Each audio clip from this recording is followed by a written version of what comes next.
Hello everybody. Thank you for joining me for this presentation about digitization and artificial intelligence in retail.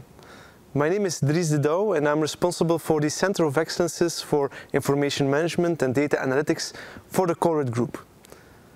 The next 20-25 minutes I will give you some more insights in how we think digitization and artificial intelligence will change the way we shop in the future, the way we produce food in the future, and the way we as a group can organize our logistics processes. I have three parts in this presentation. At first I will give you some insights about Colruyt Group, the size and width of our organization and all the opportunities we see to apply technology and artificial intelligence for different business lines. The second part I will show you how we organize analytics at Colruyt Group, and then I will finish by using three examples when technology and information and artificial intelligence come together to create a new opportunity to build services for our customers, produce food, or organize our production processes. But let's first start with some information about Colruyt Group. Very important. We want to make a positive difference in our environment and in the world, which also reflects in our mission statement. Together we create sustainable added value through value-driven craftsmanship in retail.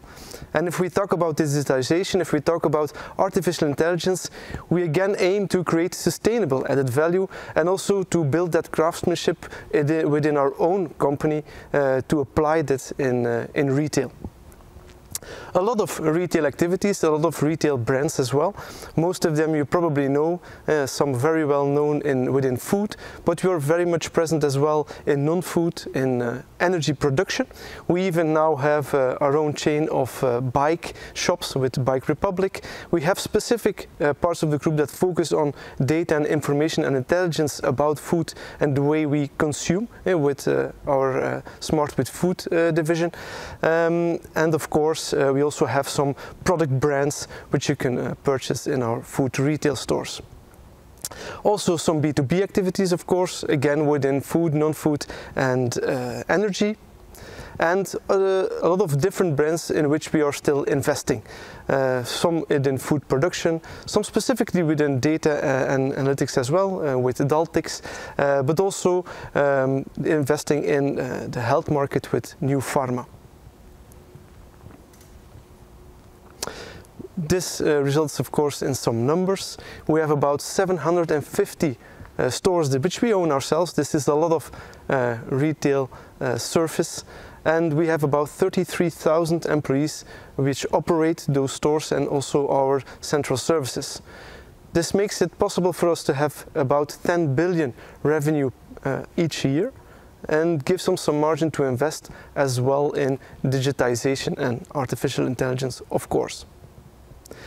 But as I said from the beginning, sustainable added value is very important for us, and we really want to be a benchmark for sustainable entrepreneurship, and we really want to support some conscious consumption of the food that we sell.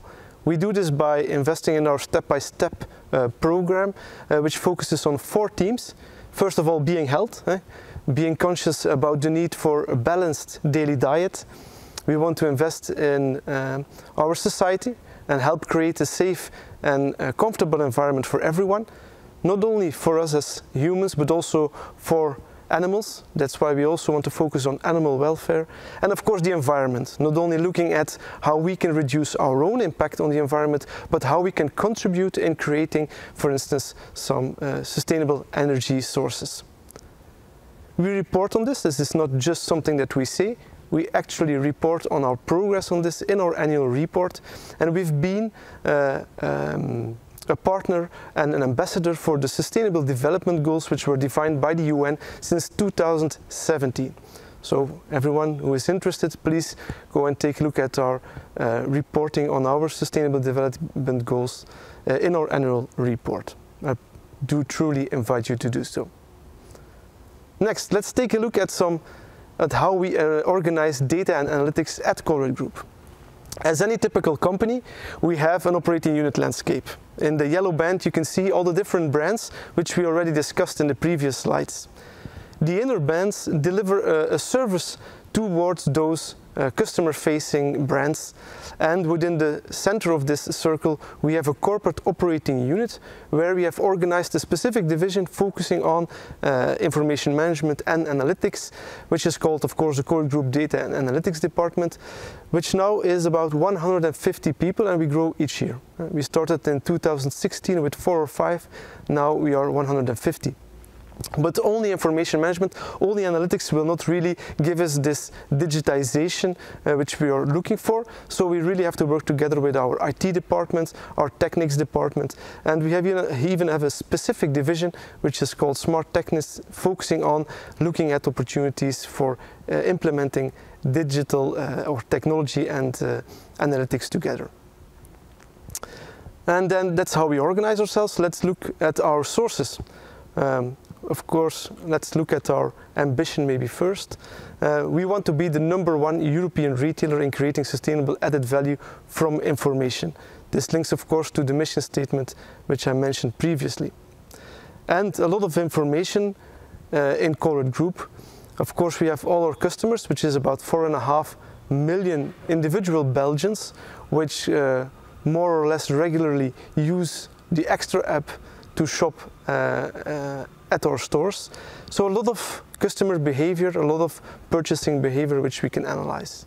And next to that, we have devices and we have tools which our employees use in the stores or in our logistic processes, which also create a lot of information, a lot of data points which we use on a regular basis.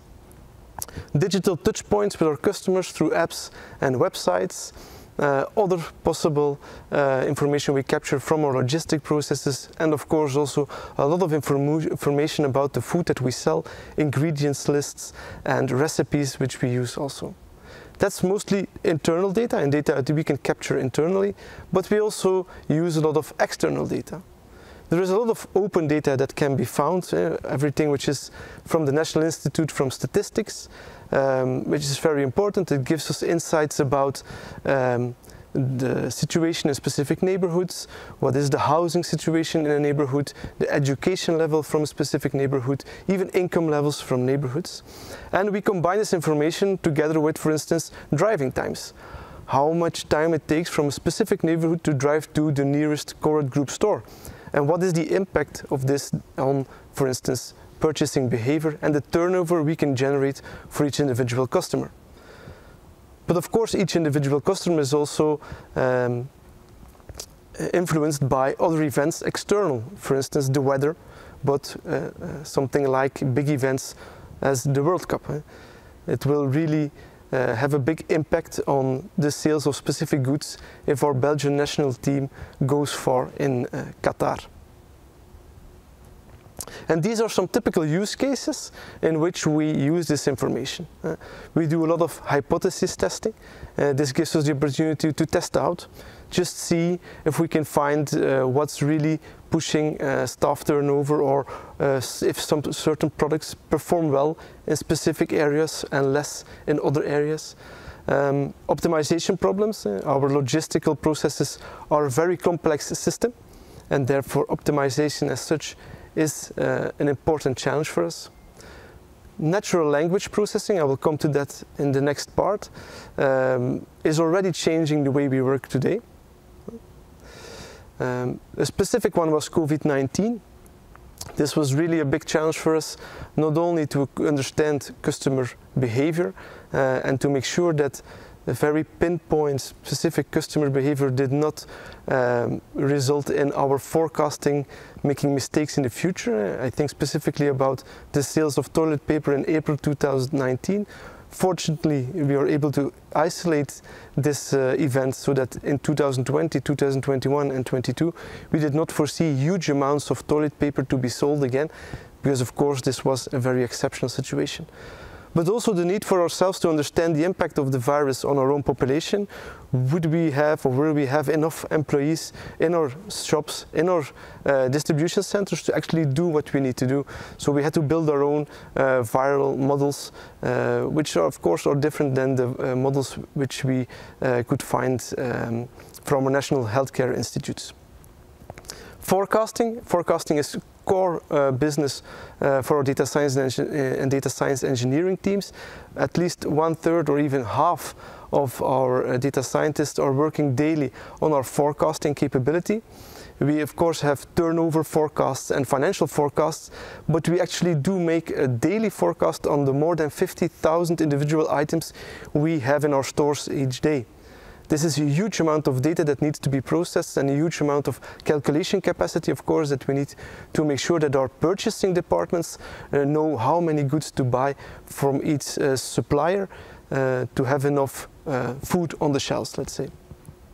Of course, the typical use cases: personalization in communication, segmentation exercises for our marketing departments, and then some specific retail activities like calculating the impact of a new store on other stores in the vicinity, or calculating the impact the opening of a competitor would have in a specific area on the turnover of existing stores from Colruyt Group.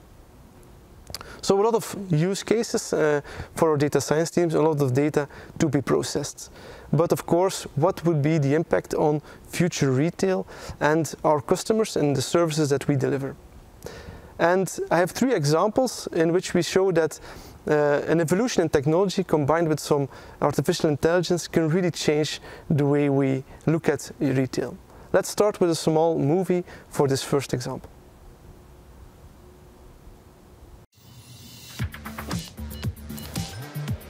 Yo, ik hoorde dat er hier in Gent een nieuw soort winkel zou zijn die altijd open is en waar je altijd verse producten vindt. Oké, direct. Allee, kom, we checken dat. Het enige wat ik daarvoor nodig heb is extra. Voilà, een keer zien en binnen. Wow, nice. Alle producten zitten hier in kasten of wat? En die moeten dus open doen met uw QR-code van extra. Voilà. Broodje pakken, jepla, snijden en in de zak. Yep, en... Oeh, die deur gaat precies niet goed open. Ah ja, nee, dat is omdat mijn andere deur niet goed toe is. Kijk, dan weet je dan ook altijd goed uw deuren te sluiten. Ah, juist, ik kan ook een kar pakken. Dat is misschien nog gemakkelijker. Die koppel ik dan met mijn extra code. Amai, zo gemakkelijk.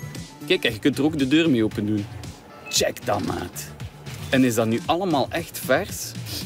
Ja, dat riekt nog goed ook.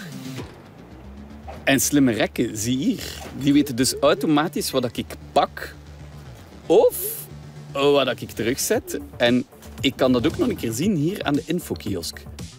Huppakee. En we gaan niet koken vanavond. En oei, mijn bril. Ja. Hoppa, dat is beter. Een pizza. En dan gaan we betalen. Oh, wat krijgen we hier? Ja, de poes vergeten. Nog een zakje voor de poes. En dan nu betalen. En nikske barcode, nikske scannen. Kijk, dat vind ik echt zalig. Hup, mandje weg, vlotjes. En kijk, voilà. Oké, direct. Dat is inderdaad altijd open, altijd vers. Gewoon in de Belfortstraat in Gent, hier juist om de hoek.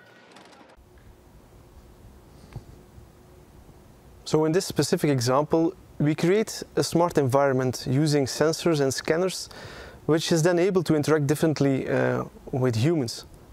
We have smart shelves which detect if a good is taken out or put back into the fridge.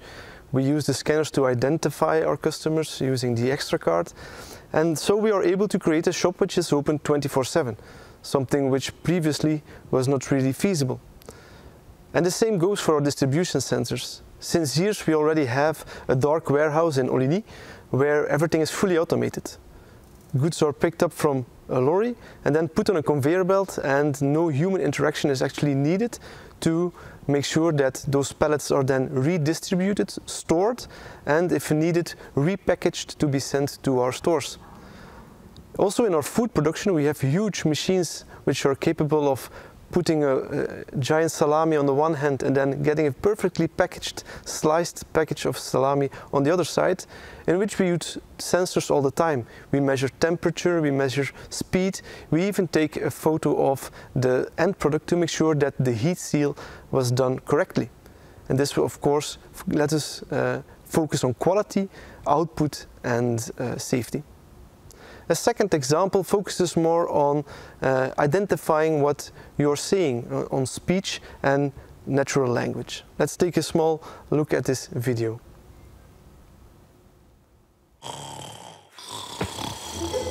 Oh Oordopjes! In orde oordoppen toegevoegd. Toiletpapier! Toiletpapier toegevoegd. Wacht, laat mij maar doen, papa. Beginnen met koken. Giet er de room over, kruid met peper en zout en laat 5 minuten afgedekt verder koken. Ga je voor ons ook een dessertje maken? Merci. Merci. Toegevoegd. Maak jouw boodschappenlijstje met de Colruyt spraakassistent of laat je inspireren door onze heerlijke recepten en volg ze stap voor stap.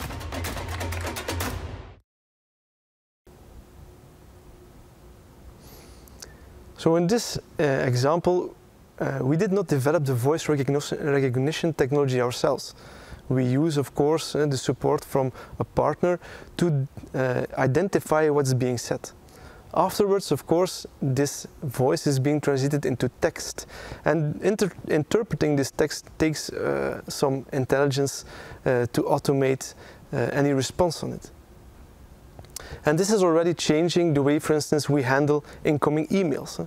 We are capable of interpreting what any customer is saying in an email and making sure that the email gets to the service which can help that customer. We do the same thing for handling our CVs. We can parse those CVs, identify which skills are being mentioned by any potential candidate, and more easily and quickly respond to the candidate. The same goes for collecting unstructured data about products, about ingredients, about recipes. So you could also imagine that in the future you would be perfectly capable of walking into a store and having a voice interaction with the kiosk at the location. So finding goods, finding information about goods without actually having to find an employee of Colruyt Group to support you. This last example focuses on computer vision. What if we didn't need different technologies and different sensors to make sure that we could follow everything which is happening in an individual store? What if we could just use all the present cameras and add a few to make sure that we're capable of following our customers, following the goods in the store, and what kind of opportunity would that give us? In this example, which is purely a proof of concept or an automation and not a real-life situation, the white pillars are the customers and the orange ones are our employees. We've tried it out and we're perfectly capable of tracking customers throughout the store to find hot spots, but also cold spots. And if we would then be able to add the layer information about where goods are being put on shelves, then we could automatically take a look at the shelf and see if there's no missing goods and therefore out of shelves or a problem which needs to be solved by our store manager. We can do an automatic control or check on the checkouts. Do we have enough open checkouts? Is it not too busy? Do we need to close some? So this gives us really the opportunity to manage our stores on a different scale and from a distance. This also has a big impact on how we as a customer in the future would have our shopping experience.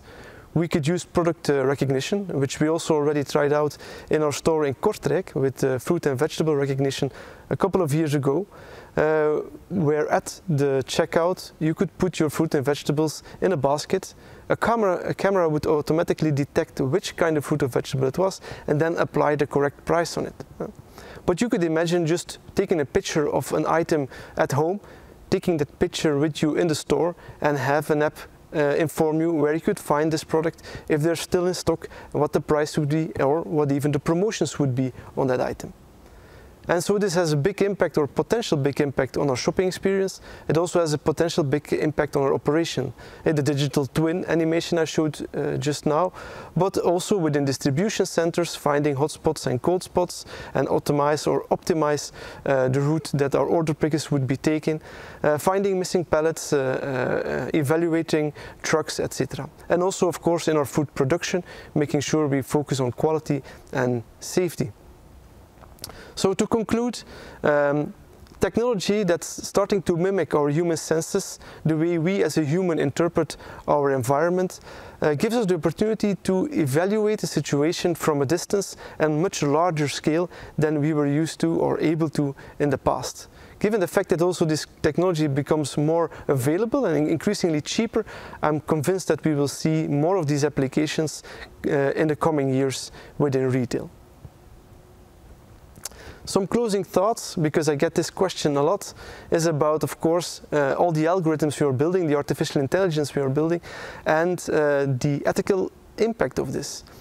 Of course, we know that, or we are conscious about untransparent algorithms, possibly containing some human biases and creating adverse effects or decisions that I don't really want to make. But there are two elements which help us really avoid this situation. The first, building our algorithm, we take the time to really understand the underlying dynamic, not only because it helps us avoid these human biases in our algorithm, but also because it gives a lot of information which is useful for our business partners about the impact of variables on a specific situation. And the second element, and I think this is the most important one, we really want to use artificial intelligence to support our employees and our customers in their autonomy and the ownership that they can take in taking decisions, and not really taking the decisions away from them as humans. And this concludes my talk. I would thank you very much for your attention. I hope you found it interesting and you got some new insights out of it.